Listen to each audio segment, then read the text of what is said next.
When I proposed to my girlfriend in a restaurant, she, in front of all her friends, laughed mockingly and said, "Look at this guy. He actually thinks I'm going to marry him." My heart shattered right there.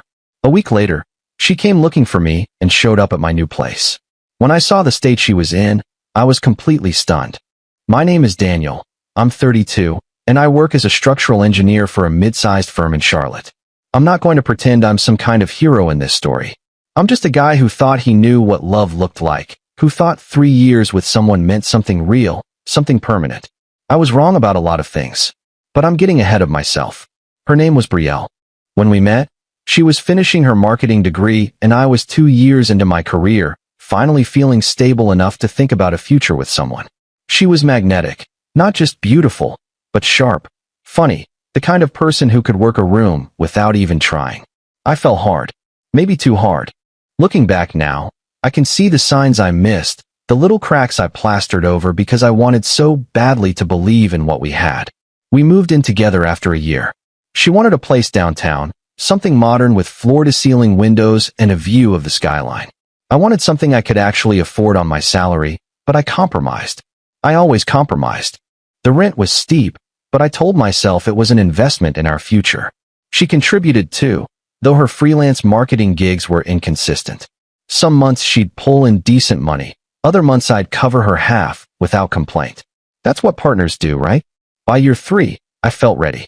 I'd saved up for a ring, nothing ostentatious, but a princess-cut diamond on a platinum band that cost me 3 months' salary. I planned the proposal for her birthday, February 14th, Valentine's Day. I know, cliché as hell. But she always made a big deal about that day, and I wanted it to be perfect for her. I booked a table at Meridian, this upscale place she'd been wanting to try for months. She'd invited 6 of her friends to join us for dinner: Kelsey, Amber, Tiffany, Jocelyn, Sabrina, and Lindsay. They were all there when I got down on one knee, right after dessert arrived. I'd rehearsed what I wanted to say. I told her she was my best friend, my partner, my everything. I told her I couldn't imagine a future without her in it. The box was open in my hand. The ring caught the candlelight just right. And she laughed.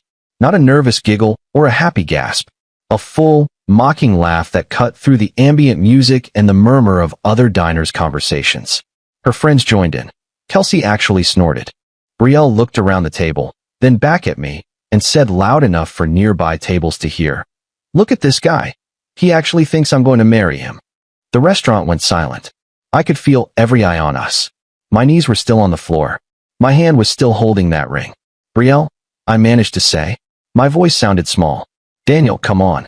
Did you really think this was going somewhere?" She was still smiling, but there was something cruel in it now, something I'd never seen before. "We've had fun, but marriage? You can barely afford this place without stressing about it for weeks. You think I want to be stuck with that forever?" Amber leaned over and whispered something to Tiffany. They both laughed. I closed the box, stood up. My legs felt like water. "I'm sorry you feel that way," I said. My voice was steady somehow, even though everything inside me was collapsing. "I hope you all enjoy the rest of your evening." I walked to the server station, pulled out my wallet, and paid for my own meal and my own drinks. Just mine. Then I walked out into the February cold without looking back. Update 1: I drove home in a daze. The apartment was dark when I got there. Brielle was still at the restaurant, presumably celebrating her successful humiliation of me with her friends. I didn't waste time. I pulled out my 2 large duffel bags and started packing. Clothes, laptop, work documents, toiletries, the framed photo of my parents from my nightstand. I took only what was mine. I left the furniture we'd bought together, left the dishes, left the stupid expensive coffee maker she'd insisted we needed. I crashed at my buddy Aaron's place that night. He lived in a 1-bedroom in a quieter part of town and offered me his couch without asking questions. Around 2 a.m., my phone started blowing up. Text from Brielle. "Where are you? Daniel, stop being dramatic. You can't just leave like this. We need to talk." I turned my phone off. The next morning, I called my landlord. Our lease was in both our names, but I explained the situation. I was moving out effective immediately, and I wanted my name off the lease. He was surprisingly understanding, maybe because I'd never missed a payment in 2 years. I told him Brielle could stay if she took over the full rent, but that was between them. I paid my portion through the end of the month, and that was it. I found a small studio apartment in an older building near work. It was a third of the size of our downtown place, but it was mine. The rent was manageable. I could breathe again. I moved in on February 19th, 5 days after the proposal. Aaron helped me get my stuff from storage. "You doing okay, man?" he asked as we carried boxes up 3 flights of stairs. "I will be," I said, and I meant it. The humiliation was still raw, but underneath it was something else. Relief, maybe. Like I'd been carrying weight I didn't even realize was there, and now it was gone. I blocked Brielle's number. I blocked her friends. I deleted social media apps from my phone. I needed silence, space to figure out who I was without her. Work became my anchor. I threw myself into a new project, a mixed-use development on the south side that required complex load calculations and creative problem-solving. My boss noticed, complimented my focus. I stayed late most nights, partially because I cared about the work, partially because my empty studio felt too quiet sometimes. On February 26th, Aaron texted me, "Dude, Brielle's been asking around about where you live. Just FYI." I didn't respond. What was there to say? Update 2: She showed up on March 3rd. A Tuesday evening, around 7. I'd just gotten home from work, still in my dress shirt and slacks, about to heat up some leftover Chinese food. There was a knock at my door, 3 sharp raps that somehow felt familiar even though no one should have known where I lived. I looked through the peephole. It was Brielle, but not the Brielle from the restaurant. This woman looked wrong. Her hair was unwashed, pulled back in a messy knot. Her eyes were red and swollen. She wore an oversized sweatshirt and yoga pants that looked like she'd been sleeping in them. She knocked again, more desperately this time. Against my better judgment, I opened the door, but left the chain on. "Daniel." Her voice cracked. "Please. I need to talk to you. How did you find me?" I asked around. "It doesn't matter. Please, can I come in?" "No." She flinched like I'd hit her. "Daniel, please. Everything's falling apart. I lost the apartment. I lost my clients. I don't know what to do. That's not my problem anymore, Brielle." "But it is." She was crying now, real tears streaming down her face. "It's all connected to you leaving. Everything went wrong after that night. My friends won't talk to me. Kelsey said I'm toxic. My mom won't return my calls. The landlord evicted me because I couldn't make the full rent. I've been staying with Tiffany, but she just told me I have to leave by Friday. Daniel, I have nowhere to go. I should have felt satisfaction. I should have felt vindicated. Instead, I just felt tired. You humiliated me in front of a restaurant full of people," I said quietly. "You laughed at me. You told me I wasn't good enough. What exactly do you want from me now?" I was scared. The words burst out of her. I was scared of committing, scared of being tied down, scared that if I said yes I'd lose myself completely. So I panicked, and I said the worst thing I could think of because I thought if I pushed you away hard enough, I wouldn't have to face what I was feeling. And what were you feeling? That I loved you. That I still love you. That I'm an idiot who destroyed the best thing in my life because I was too proud and too stupid to see what I had. I stared at her through the gap in the door. She looked destroyed, hollowed out. Part of me wanted to believe her. Part of me remembered exactly how her laugh had sounded in that restaurant. "Brielle, I can't do this. I'm not asking you to take me back," she said quickly. "I know I don't deserve that. I'm just asking for help. Just until I get back on my feet. A week, maybe 2. I'll sleep on the floor. You won't even know I'm there. You need to go. Daniel, you need to go, Brielle. I'm sorry your life fell apart.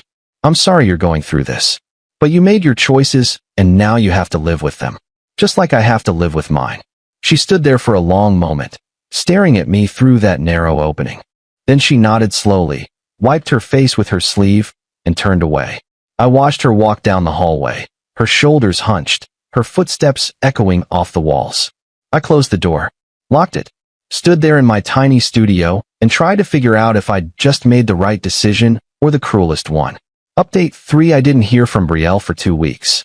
I threw myself back into work, started going to the gym again, tried to rebuild some semblance of a normal life.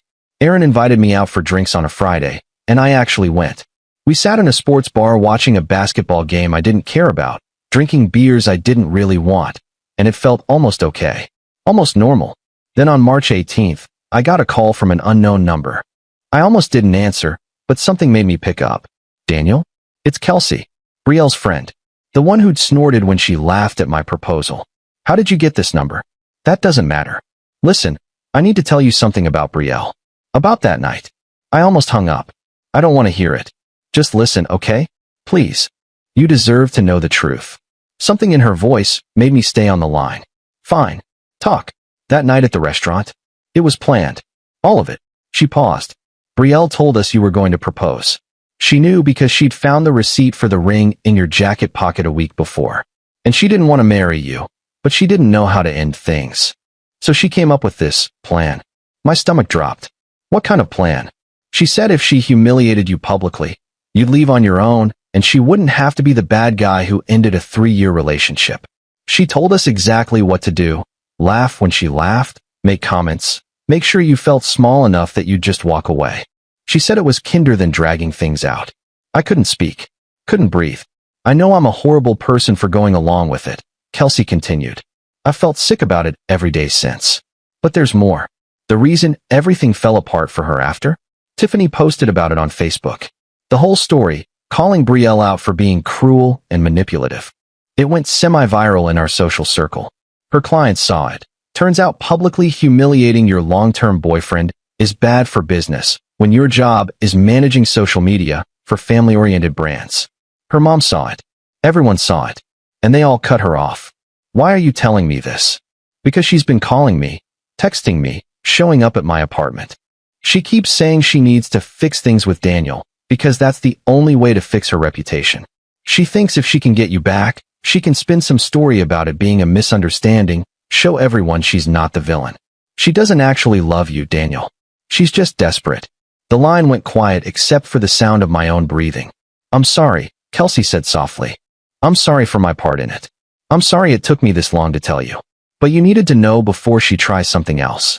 She hung up before I could respond. I sat there on my couch, phone still pressed to my ear, processing what I'd just heard. The proposal wasn't just a moment of panic or fear. It was calculated, premeditated. She'd gathered her friends like an audience for a performance, and I'd been the punchline. My phone buzzed. A text from another unknown number. It's Betrayal. I'm using Tiffany's phone because you blocked me. Please, I'm begging you. Can we meet? I need to explain everything. I need you to understand. I'm staying at a motel on Wilkinson Boulevard, room 237. Please, Daniel. Please. I stared at that message for a long time. Then I did something I should have done weeks ago. I took a screenshot and saved it. Not because I planned to respond, but because I needed proof. Proof that this was real, that I wasn't crazy, that I hadn't imagined how bad it had gotten. Then I deleted the message and blocked that number too. Final update, 3 months have passed since that night at Meridian. It's now early June, and my life looks nothing like it did in February. I got a promotion at work, senior project engineer, with a significant raise and my own team. The project I'd thrown myself into got completed ahead of schedule and under budget, and my boss made it clear that my dedication hadn't gone unnoticed. I moved into a better apartment, still modest, but with actual space and natural light, and a small balcony where I can drink my morning coffee. Aaron set me up on a date with his girlfriend's coworker, a woman named Heather who works in hospital administration. We went out for dinner, not Meridian, obviously, and talked for 3 hours about everything and nothing. I don't know if it'll turn into something serious, but it felt good to connect with someone new, someone who didn't come with the weight of betrayal and manipulation. As for Betrayal, I heard through the grapevine that she moved back to her hometown somewhere in Ohio. Apparently her parents finally took her in after she exhausted all other options. Her social media presence, once carefully curated and professionally managed, has gone dark. I haven't looked at her profiles directly, but Aaron's girlfriend mentioned it in passing. I didn't ask for details. Kelsey sent me one more message in late April. I know I have no right to ask, but I hope you're doing okay. For what it's worth, what happened to you changed how I think about loyalty and friendship. I left that friend group. Some things you can't come back from. I didn't respond, but I appreciated it nonetheless. The ring is still in my dresser drawer. I can't bring myself to return it. It feels like admitting defeat somehow, like letting her win. Maybe someday I'll take it back to the jeweler. Maybe someday I'll give it to someone who actually deserves it. For now, it stays where it is, a small reminder of the worst night of my life and everything that came after. I don't think about Betrayal much anymore. When I do, it's not with anger or even sadness. It's more like looking at a stranger, someone I used to know but don't really recognize. The Daniel who loved her, who planned that proposal, who believed in their future together. He's gone. I'm someone different now. Someone harder maybe, but also someone smarter. Someone who knows that love shouldn't require you to shrink yourself, to constantly compromise, to accept being the punchline of someone else's joke. A couple weeks ago, I was walking through Uptown after work and I saw a couple at an outdoor table at a cafe.